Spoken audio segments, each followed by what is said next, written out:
বিপিএলে এবারও রংপুর রাইডার্সের বাজিমাত। দেশি বিদেশি তারকাদের নিয়ে করছে তারা দল গঠন। এবারে বিপিএলে বরিশাল দল না থাকায় রংপুর শিবিরে যেন তারার মেলা। প্রথমবারের মতো রাইডার্সের জার্সিতে মাঠ মাতাবেন কাটার মাস্টার মুস্তাফিজুর রহমান সহ বিদেশি অনেক নামি দামি ক্রিকেটাররা। এর আগের আসরে তিনি খেলেছিলেন ঢাকার হয়ে।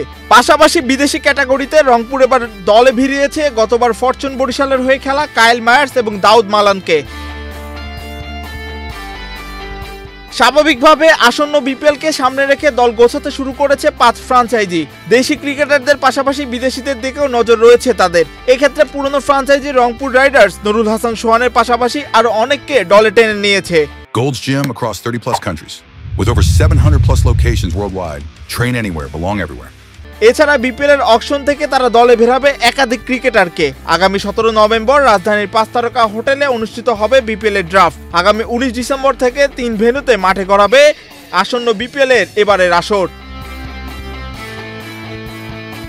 গতবারে বিপিএল এর অনেক দল এবার না থাকায় ক্রিকেটাররা সন্দেহে ছিলেন কোন দলে খেলবেন। তবে নিজেদের দল এই আসরে না থাকলে তারা রংপুরের হয়ে খেলবেন বলে আশ্বস্ত করেছিলেন। তাই এবার বরিশাল দল থেকে যেমন প্লেয়াররা এসেছে রংপুরে, তেমনই চিটাগাং কিংসের থেকেও প্লেয়াররা যোগ দিয়েছেন রাইডার্স শিবিরে। ইতিমধ্যেই পাকিস্তানের ফাহিম আশরাফ, খুশদিল শাহ, আকিব জাভেদ, সুফিয়ান মুকিম, খাজা নাফিরা দলের সঙ্গে চুক্তিবদ্ধ হয়েছেন। এছাড়া কোচিং স্টাফেও চূড়ান্ত করে ফেলেছে রংপুর রাইডার্স। দলটির ড্রাগ আউটে এবারও দেখা যাবে দক্ষিণ আফ্রিকান কোচ মিকি আর্থারকে।